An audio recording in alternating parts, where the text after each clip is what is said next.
అందరికీ నమస్కారం అండి. ఈరోజు మనం వి ఛాయాదేవి గారు రచించిన శ్రమైక జీవనం అనే ఓ చక్కటి కథను విందాం. ఇక కథలోకి వెళ్దాం. ప్రయాణం చేస్తున్నంతసేపు ఎప్పుడు ఇల్లొస్తుందా, ఎప్పుడు కూతుర్ని చూద్దామా అని మనసు కొట్టుకుపోతూనే ఉన్నది లలితమ్మకి. అమ్మా, ఒంట్లో అస్సలు బాగుంటం లేదే, చాలా నీరసంగా ఉంటుంది, ఏ పని చేసుకోలేకపోతున్నాను, నిన్ను చూడాలనుంది అని మధ్య ఫోన్ల మీద ఫోన్లు చేసింది కూతురు. కవల పిల్లలవ్వటంతో భార్య చేసుకోలేకపోతుందని, పిల్లలు కాస్త పెద్దయ్యే వరకు తోడు రమ్మని కొడుకు బతిమాలితే కాదనలేక కొడుకు ఉద్యోగం చేస్తున్న గౌహతికి లలితమ్మ దంపతులు వెళ్లారు. దూరాభారం ప్రయాణం కష్టం అంచేత ఏన్నర్థం అయిపోయింది ఇటుకేసి రాక. ఇన్ని రోజులు చూడకుండా ఎప్పుడూ లేదు. అందుచేత దిగులుపడి అట్లా మాట్లాడుతుందేమోలే వెర్రిపిల్ల అనుకున్నారు. కాని ఓ వారం నాడు అల్లుడు కూడా ఫోన్ చేసి, మీ అమ్మాయికి అస్సలు ఆరోగ్యంగా లేదు, నీరసం ఉంటోంది, ఉపవాసాలు చేస్తున్నది, డాక్టర్కి చూపిస్తానంటే రాదు, మీ మాటంటే గురి కదా, మీరెప్పుడొస్తారని ఎదురు చూస్తున్నాము అనేసరికి అప్పటికప్పుడు టికెట్లు బుక్ చేసుకుని వచ్చేశారు. పెళ్లికి ముందు ఉత్సాహంగా నేలపై కాలు ఆననట్లు తిరిగేది పిల్ల. పిల్లలతో షటిల్ ఆడేది. ఎప్పుడూ ఉస్సుమన్న పాపాన పోలేదు. పోనీ అత్తింట్లో చాకరియా అంటే మొగుడు పెళ్ళం 2 పిల్లలు, అన్నింటికీ పనిమనుషులున్నారు. అల్లుడు అంత పెద్ద ఆఫీసరైనా తన పనులన్నీ తను చేసుకోవటమే కాక తీరిక దొరికినప్పుడు ఇంట్లో పనులకు సహాయం చేస్తాడు. పిల్లలు అల్లరివాళ్లు కాదు. అయినా వాళ్ళని 3వ ఏడు నిండుగానే స్కూల్లో వేసేసింది. మరి నీరసమేమిటో, డాక్టర్కి చూపించుకోకపోవటమేమిటో, ఏం మాయదారి జబ్బులో ఏంటో అని దారంతా మదన పడుతూనే ఉంది లలితమ్మ. చూడగానే అమ్మా అంటూ కావలించుకున్న కూతురి వెన్ను నిమురుతూ ఉండిపోయింది లలితమ్మ. కాస్త స్థిమిత పడ్డాక కూతుర్ని పరీక్షగా చూసింది. చిక్కి శల్యంలా ఉంటుందేమో అనుకుంటే బాగా ఒళ్ళు చేసి పిప్పళ్ల బస్తాలాగా ఉన్నది. ఈ మధ్యకాలంలో చూడలేదేమో, తేడా కొట్టొచ్చినట్లుగా కనబడుతున్నది. పిల్లలు మాత్రం చిక్కిపోయి ఉన్నారు. మనవడు 4 ఏళ్లవాడు పొడి పొడిగా ఉన్న అన్నాన్ని కోడికెలికినట్లుగా తింటున్నాడు. ఇదేమిటే, పాపం వాడికి నీవు అన్నం కలిపి పెట్టకూడదు, అయినా ఇంత బిరుసుగా ఉన్న అన్నాన్ని పసివెధవ ఎలా తింటాడు, వేరే గిన్నెలో కాస్త మెత్తగా ఉండొచ్చు కదా అన్నది లలితమ్మ నొచ్చుకుంటూ. అబ్బా, అన్ని రకాలు వండటానికి నాకు ఓపిక లేదే, ఏదో తప్పనిసరిగా వండి పడేశాను అని తేల్చేసింది కూతురు భార్గవి. అయ్యో నా తండ్రే, నేను కలిపెట్నా అంటూ లలితమ్మ దగ్గరికి పోబోతే వాడు దూరంగా వెళ్లి తాతగారి దగ్గర నించున్నాడు. మనల్ని చూసి ఏన్నర్థం దాటిపోయిందిగా, పాపం గుర్తుపట్టలేదు అంది లలితమ్మ.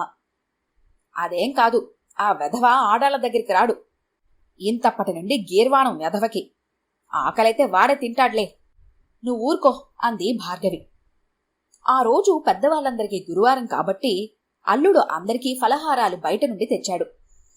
పూరీలు, ఇడ్లీలు, వడలు, సాంబారు, చట్నీలు, పళ్లరసాలు టేబుల్ నిండా పరిచినవన్నీ చూసేసరికి వెలపనం వచ్చింది లలితమ్మకి.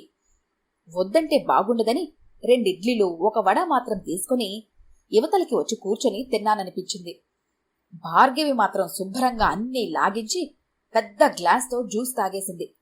తర్వాత బ్రెడ్డు, ఫ్లాస్క్లో పాలు గదిలో పెట్టుకుంది. రాత్రి ఆకలైతే తింటుందట. మర్నాడు పొద్దున్నే పని మనిషొచ్చి పనంతా చేసి పిల్లల్ని తయారు చేసి టిఫిన్స్ తెచ్చిపెట్టి వెళ్ళింది. అప్పటికి లేచింది భార్గవి. ఈలోగా లలితమ్మ వంటింట్లోకి వెళ్లి డబ్బాలన్నీ తనిఖీ చేసింది. బియ్యం, పంచదార, ఇన్స్టెంట్ కాఫీ పొడి లాంటివి తప్ప వంటకు పనికొచ్చే పదార్థాలేవీ లేవక్కడ. ఏమిటి ఇది అని కూతుర్ని అడిగితే, అబ్బో, పక్కనే బోల్డన్ని కర్రీ పాయింట్లున్నాయి, రాత్రే తెప్పించి ఫ్రిడ్జ్లో పెట్టేస్తాను, అన్నం ఒక్కటే వండుకుంటే చాలు, ఖర్చు శ్రమ 2 తప్పుతాయి అంది తేలిగ్గా. అందుకని రోజు బయట తిండ్లు తింటున్నారా, ఆరోగ్యాలు చెడ్డాయంటే చెడవు మరి అని కోప్పడింది లలితమ్మ. వంట మనిషిని పెడతానంటే వద్దంటుందండి అల్లుడు గిల్టీగా అన్నాడు. ఆవిడకన్నీ అందించటం, సరుకులు తెప్పించటం, డబ్బాలో సర్దటం ఇవన్నీ ఎవరు చేస్తారు, నాకసలు ఓపిక లేదు బాబు అంది భార్గవి టిఫిన్ లాగించేస్తూ. శుభ్రంగా తినేది తింటూనే ఈ ఓపిక లేకపోవటం ఏమిటో, నిండా 30 ఏళ్లు లేవు, ముసలి ఒగ్గులా మాట్లాడుతోంది అనుకుంటూ భర్తని కూరలు, సరుకులు తెమ్మని పురమాయించింది లలితమ్మ వంట చేయటానికి. అమ్మమ్మ, ఇవాళ కూరలు ఇంట్లో వండుతావా, బెండకాయ ఫ్రై, ముద్దపప్పు చేయవా? కర్రీ పాయింట్లు కూరలు బావుండవు, కారంగా ఉంటాయి. మరేమో అమ్మమ్మ, ఇవాళ నేను స్కూల్ డుమ్మా కొడతాను, అమ్మతో చెప్పవా? గారాబాలు పోతూ అన్నది మనవరాలు శ్రావణి. వద్దులే బంగారం, ఒక్కరోజు స్కూల్కెళ్ళకపోతే మునిగిపోయేదేమీ లేదులే, అమ్మేం అనదులే. తాతగారు కూరలు తేగానే వండి పెడతాను, తిందురుగాని అన్నది లలితమ్మ. మనవడు ఏం చెప్పటానికి భాష చాలక తాతగారి ఒళ్ళో చేరిపోయాడు. ఇంతలో పిల్లల్ని స్కూల్కి తీసుకెళ్తానికి ఆటో అతను వచ్చాడు. అబ్బా, ఈ పిల్లమూకతో వేగే ఓపిక లేదు నాన్నా నాకు అని భార్గవి గొడవ పెడుతున్నా వినకుండా చంద్రమౌళి గారు ఆటోని పంపేశారు. 4 ఏళ్ల పసివాడికి రోజంతా స్కూలు, ఆ పైన ట్యూషను. స్కూల్కి వచ్చే సంవత్సరం నుంచి వెళ్దూలేగా నాన్న, మాతోట వస్తావా అన్నారాయన తనని బల్లిలా ఖర్చుకున్న మనవడి వీపు తడుతూ. అంతే, వాడు తాతగారు ఎటు వెడితే అటు, చివరికి బజారుకు కూడా వెంబడి వెళ్లాడు. ఇక భార్గవి నిశ్చింతగా స్నానం చేసి దేవుడి ముందు ఓ నిమిషం కూర్చుని టీవీ ముందున్న దివాన్ కాట్ మీద సిటిలయింది. ఆ తర్వాత ఆ ఛానల్లో ఆ సీరియల్, ఈ ఛానల్లో ఈ సీరియల్ అనుకుంటూ చూస్తూనే ఉంది. మధ్య మధ్యలో కునుకు తీస్తూనే ఉంది. లేచినప్పుడు పక్కన టీపై మీద పెట్టుకున్న పళ్ళు, బిస్కెట్లు, స్వీట్లు కడుపులో వేస్తూనే ఉంది. మళ్లీ నీరసం అంటూనే ఉంది. దీనికేమన్నా బకాసురుడు కాని పోన్లేదు కదా, ఇంతకు ముందు ఇలా తినేది కాదే అనుకుని మళ్లీ చిచి అని చంపలేసుకుంది లలితమ్మ. వంటైన తర్వాత దగ్గర కూర్చొని పిల్లలకు కలిపి పెడుతుంటే ఇంకా పెట్టు, ఇంకా పెట్టు అని పోటీలు పడి తిన్నారు. పాపం పిచ్చి సన్యాసులు, తిండికి ముఖం వాచిపోయారు అనుకుంటూ భర్తకు పెడుతూ కూతుర్ని కూడా భోజనానికి కేకేసింది లలితమ్మ. అమ్మా, ఎక్కడికే తెచ్చి పెట్టవే, మంచి సినిమా వస్తున్నది అంది భార్గవి లేచే ప్రయత్నం చేయకుండానే. లలితమ్మ గమనిస్తూనే ఉంది. భార్గవికి తిండితో పాటు బద్ధకము పెరిగింది. భర్త, పిల్లలో, పనివాళ్ళో ఎవరికి పడితే వాళ్లకు పనులు చెబుతుంది. పందిరిగుంజకు పని చెప్పటం అంటే ఇదే కాబోలు అనుకుంది లలితమ్మ. ఆ రాత్రికి మళ్లీ ఉపవాసమని చెప్పి రకరకాల తినుబండారాలు తెప్పించుకున్న భార్గవితో, ఈ ఉపవాసాలు ఎన్ని రోజులేమిటి అని అడిగింది లలితమ్మ. గురువారం బాబాకి, శుక్రవారం సంపదల కోసం, వెంకటేశ్వర స్వామికి శనివారాలు, ఇకపోతే అన్నం ముట్టని ఆదివారాలు, శోకం లేని సోమవారాలు అంటూ నోములు పట్టాను. మంగళ బుధవారాలే లేవులే అంది భార్గవి. అయ్యో, అదేం పాపం, మతిలేని మంగళవారాలు, బుద్ధిలేని బుధవారాలు కూడా నోములు పట్టలేకపోయావా అన్నారు చంద్రమౌళి గారు. ఆయన ఉండి ఉండి ఒక చుర కంటిస్తారు. తండ్రి మాటలకు నవ్వి, అమ్మవాళ్లు కూడా నోములు నోచుకునేవారు కదా నాన్న అంది భార్గవి. తాము ఇలా నోచుకునేవాళ్లా? ఉపవాసం అంటే ఏ పండో పాలో పుచ్చుకునేవారు. అంతగా ఉండలేని వాళ్లు కాస్త పిండో రొట్టు ముక్క తినేవారు. నాగుల చవితికి చలిమిడి, పౌర్ణమికి అట్లు, శివరాత్రికి పళ్ళు, అంతేగాని ఈ బజారు తిండ్లేమిటి, ఈ ఉపవాసాలేమిటి అనుకుంది లలితమ్మ. అయినా పైకి మాత్రం ఈ నీరసం అంటూ ఉపవాసాలెందుకే, శుభ్రంగా ఇంత అన్నం కూర పప్పు తింటే బలం కదా అన్నది. ఇంకా నయం, ఈ ఉపవాసాలుంటేనే ఇంతగా ఊరాను, 15 కేజీలు పెరిగాను తెలుసా అంది భార్గవి. అంతేనా, ఈ రకంగా తింటే 150 కేజీలకు చేరుకుంటావు అన్నారు చంద్రమౌళి గారు. ఆయనకు కూడా కూతురు తినే పద్ధతి అబ్నార్మల్గా తోచింది. చాలే ఊరుకోండి, పిల్ల అసలే బాధపడుతుంటేను అని ఆయన్ని కసిరి, మరి డాక్టర్ దగ్గరికి ఎందుకెళ్ళవు అని అడిగింది లలితమ్మ. అబ్బా, టెస్టులు అవి అంటారు, నాకు విసుగే, అయినా నాకేం జబ్బని చెప్పు అంది భార్గవి. అది నీకు నాకు ఎలా తెలుస్తుంది? పోనీ మావయ్య మంచి అనుభవం ఉన్న డాక్టర్ కదా, అక్కడికి వెళ్ళలేకపోయావా? అబ్బా, సిటీకి ఈ దరిన మేము, ఆ దరిన ఆయన, ఈ ట్రాఫిక్లో ఇప్పుడు బయలుదేరితే వెళ్లేసరికి తెల్లారుతుంది. చాలేవే మరీ చోద్యం, నేను మావయ్యతో నిన్ననే మాట్లాడాను.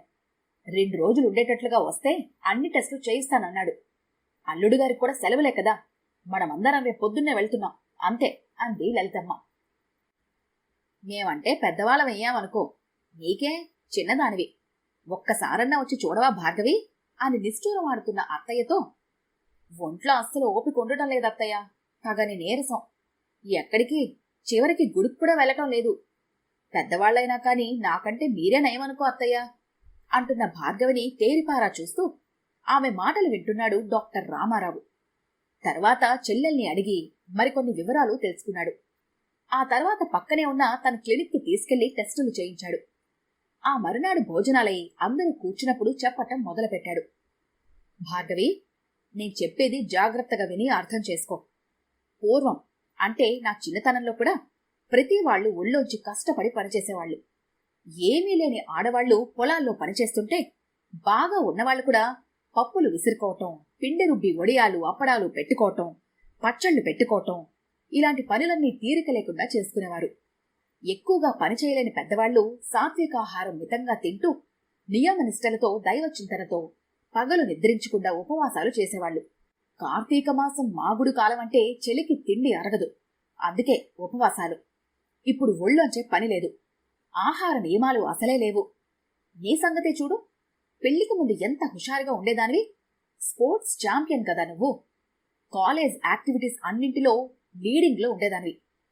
ఇప్పుడు రోజంతా టీవీ ముందు కూర్చొనో లేక నిద్రపోతున్నో కాలక్షేపం చేస్తున్నావు. పిల్లల్ని కూడా చూసుకోకుండా స్కూళ్లకి ట్యూషన్లకి పంపించేస్తున్నావు. పైగా దేవుళ్ల పేరు చెప్పి అడ్డమైన తెళ్లకు అలవాటు పడ్డావు. మంచం దిగగానే బాత్రూము, ఆ పక్కనే డైనింగ్ రూము, లేకపోతే టీవీ. నీ శరీరానికి వ్యాయామం ఎక్కడా? ఈ నియమనిష్టలు లేని తిండి వల్ల, శారీరక శ్రమ చేయకపోవటం వలన నీ ఒంట్లో షుగర్ నిల్వలు బాగా పెరిగిపోయినాయి.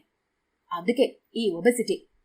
భార్గవి, ఈ శరీరాన్ని మనమెంత సుఖపెట్టాలని చూస్తే అది మనల్నంత బాధ పెడుతుంది.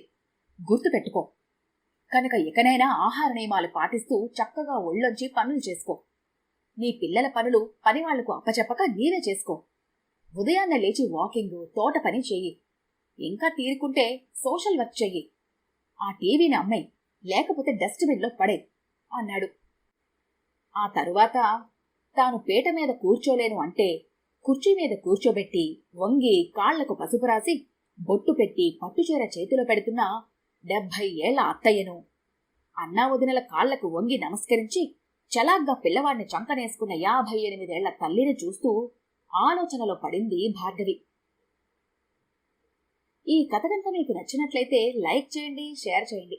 మరిన్ని ఇంట్రెస్టింగ్ కథల కోసం మా ఛానల్ని తప్పకుండా సబ్స్క్రైబ్ చేసుకోండి.